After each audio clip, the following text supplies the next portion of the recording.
every single person I meet thinks that starting a podcast is thousands upon thousands of dollars in setup fees to get audio recorders and make it sound perfect. And I am here to tell you that I started this podcast for $221, and I'm going to show you exactly how I did that. Let's talk about why creating a podcast is awesome. If you've been contemplating it, you guys probably know, but let me give you 3 reasons why creating a podcast is one of the best ways to build your business. The first is it gives you immediate authority in the niche you're looking to target. Look, we're not going to talk about targeting a niche or formatting or any of that other stuff this podcast, but rest assured, if this goes well, we'll do a follow-up episode in the future with exactly how to determine your format, your audience, all that amazing stuff. Reason number 2, podcasts allow you to contact influencers in your space who you would otherwise have no reason to contact. So just by having a podcast, you're able to reach out to creators and other artists, publishers,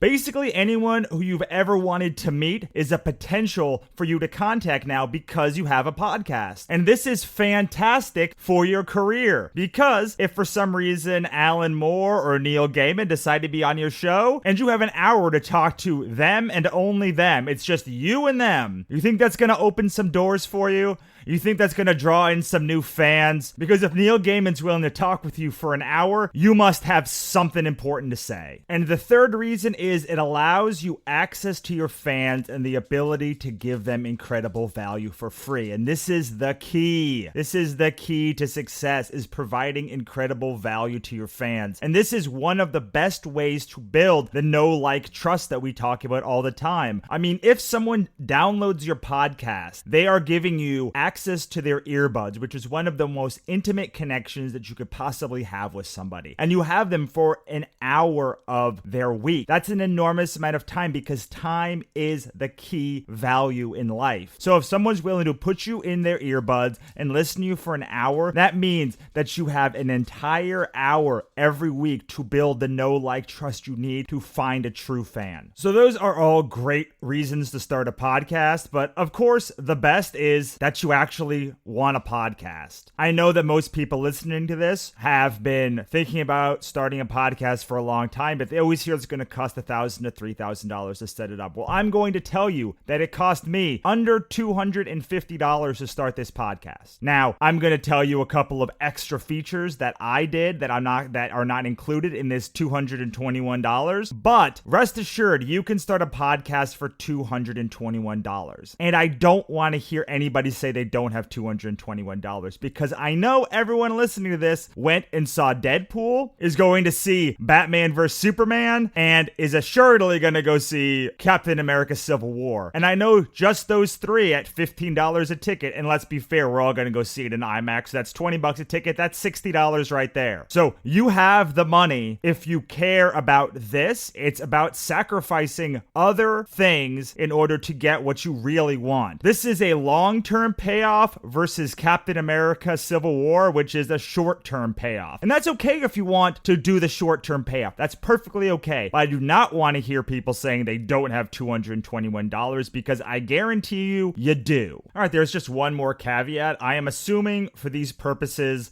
that you have a decent enough computer to run all of these programs. All right, so we have $221. Step 1 is buying a microphone. It's the first thing you're going to need for a podcast. It's going to be your biggest expense. And I highly recommend the Blue Yeti. Now, everyone always talks about the Blue Yeti. It's what most podcasts without enormous budgets use. It's pretty objectively the gold standard when it comes to bootstrapping podcasts, like The Business of Art and so many others. What's great about it is there's gain control, there's volume control, and there's 4 different settings. You can use it for 2 people, 1 person, 8 people, I suppose, if you want to, and you have all that functionality built right in. Now, Blue Yeti is a USB recorder, so it's going to have to go into your computer, hence the disclaimer I gave you a minute or so ago. But assuming that you like the quality of this podcast and so many others, the Blue Yeti is the absolute Cadillac of low-cost, high-quality microphones. If you don't want to spend $110, which is what Blue Yetis are on Amazon right now, you can also go with another Blue product, which is the Snowball Ice, and it's $50. Snowball is also by Blue. Plenty of podcasts use it. but it's designed for only one person, doesn't have quite as good audio quality, and it doesn't have quite the functionality. But it is still an incredibly solid choice, and it is only $50. For these purposes, I'm going to assume you're going to buy a Blue Yeti. I'm going to go for the Cadillac, and I'm going to spend $110. If you want, you can also buy things like pop filters, shock mounts, and boom stands. For this exercise, because you don't need it, I'm not going to buy it. I did buy a pop filter for myself because my P's and T's are very loud and poppy, and I wanted to make sure I had some barrier, but it is not essential, so we're not going to buy it. So for this section, we're going to say you spent $110, and you now have $111 left. All right, so I know what you guys are thinking. Holy crap, I've already spent half of my money and I don't even have a fifth of what I need to get this podcast off the ground. But don't worry, I got your back. Just trust me. Promise you it's going to all come together. So step 2 is recording gear. So now you've got your dope mic and you need to make sure you can record with it, right? So this includes everything from travel recording to on-set recording. I'm going to just quickly say that my travel recorder is my smartphone. I have an app called Recorder Plus. I use it with my iPhone. If I absolutely have to, I bought a little lavalier mic so that I can plug into people, but I never use it. All I use is my iPhone with Recorder Plus. And guess what? My phone is free. Recorder Plus is free. I'm making an assumption that everyone else has a smartphone out there. So in order to get a travel recorder, guess what? All you have to do is download Recorder Plus or a similar recording program, and you now have a travel recorder. No $1,000 travel recorder for you. Just start with the smartphone if you need it. But most people are just going to need a studio recorder. And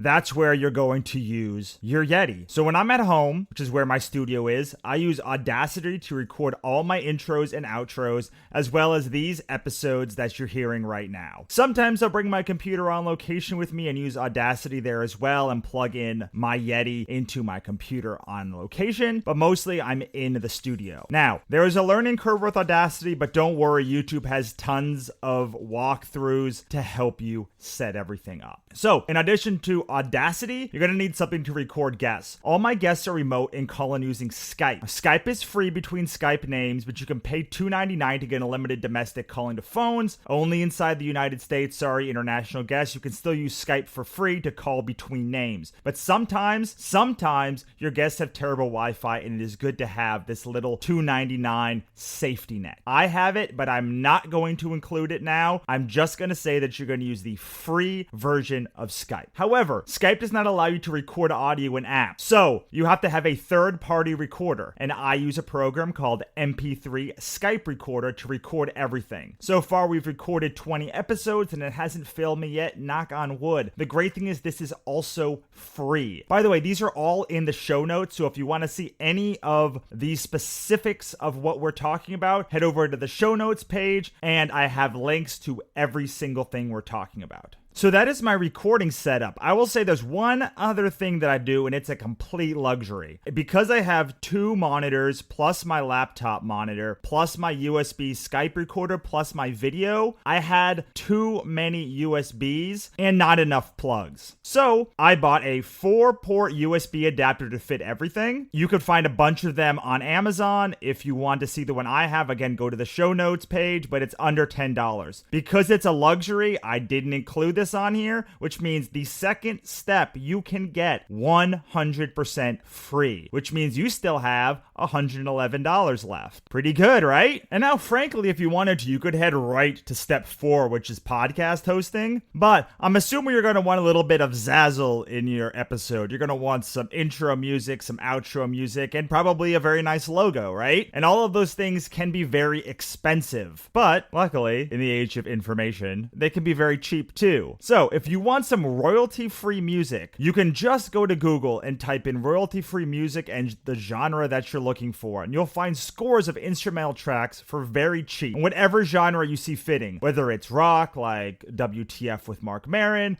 or whatever weird barbershop quartet doo-wop thing that You Made It Weird does, or techno explosion like the Tim Ferriss Show. You'll find something you like for under $10. I spent a grand total of $15 on music by using this method, and I only spent that much because I bought 3 tracks to test. I wanted chiptunes music like the Startup Podcast, and I wasn't sure what would fit it the best. So $15 is all that I spent for all of the music on this show. Then you're going to need some graphics, right? Well, what's great about graphics is there's programs out there that make you look awesome. Whether it's Canva for PC, Fonto for Android, iOS, or Typorama for iOS, you'll find something that makes you look like a boss. I did my logo on Fonto for free. It took me about 10 minutes. You can spend a couple of bucks to unlock some awesome extras, but I'm going to assume you're going to use the free version like me. And here's the thing. I do have some graphics experience, but Fonto, Canva, Typorama are so easy to use that even someone without graphics experience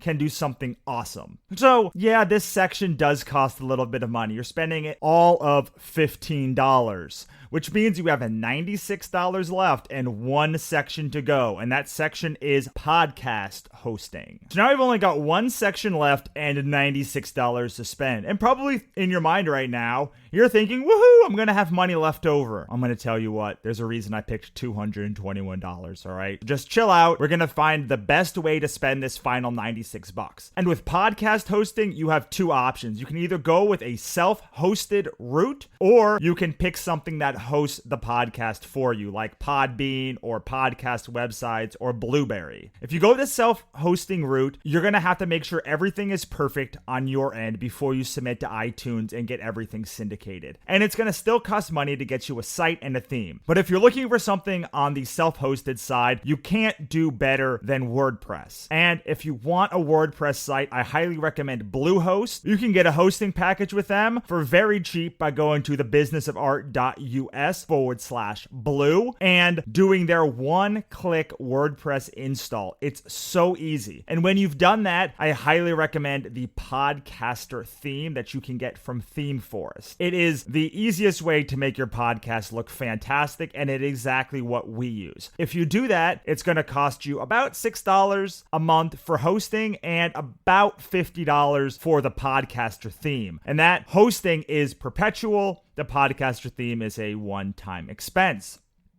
However, I recommend going with somebody else to host your podcast when you first do it.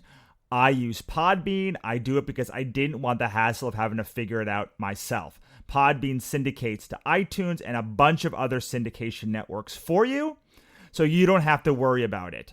It was easy and simple, and because it was my first podcast, again, I just didn't want to deal with all of the rest of the hassle and making sure it was perfect. In fact, the only reason we got thebusinessofart.us was because sponsors asked for it. Otherwise, I would still just be using Podbean. Now, Podbean costs $8 a month, which is on the high end. There are sites out there that you can go to look up what the best place to host your site are. You know, people have mixed reviews of Podbean, but people have mixed reviews for everything. I'm just showing you what I used. You can use whatever you want. So Podbean costs $8 a month, and $8 times 12 is $96 a year. And that means if you use Podbean, which is the high-end option, you are going to total out all the stuff to set up your podcast at $221. Yes, you're going to have to pay $96 a year to keep your podcast up, but $100 a year is something you should be able to monetize over the course of a year to at least make that even through doing affiliates and other things and offering your services and just building your fan base. And that's basically it. That's everything you need to know to start a podcast. I suppose technically I could have even gotten this lower by going with a snowball and going with a self-hosted site, but I wanted to show you exactly what I did. This is the strategy that I took to launch my podcast. And if I had gone with the snowball and my own self-hosted site, I'd have gone from $221 to it looks like $184. So I would have saved less than $40. And I'm sure there's some other combinations that may be even cheaper. But this is what I did. And if you like the quality of this podcast, then this is something that you can do tomorrow for very inexpensive and get yourself up and running within a week or two. Have a great day out there. I'll see you next time. Bye-bye.